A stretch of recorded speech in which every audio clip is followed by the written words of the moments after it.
Mr. Salongo, chairman wa NRM Kaleka Sente bali ku ddembe.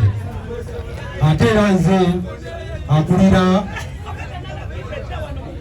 abasuubuzi bonna mu butale bw'eggwanga Uganda okuba okusomesa okuva mu bwavu n'okwekulaakulanya okuva mu ofiisi ya pulezidenti.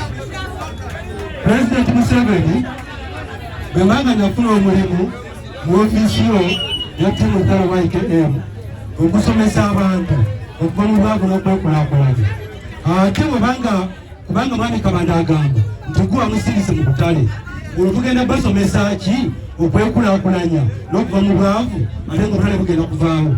Lwaki ngamba nti bugenda kuvaawo?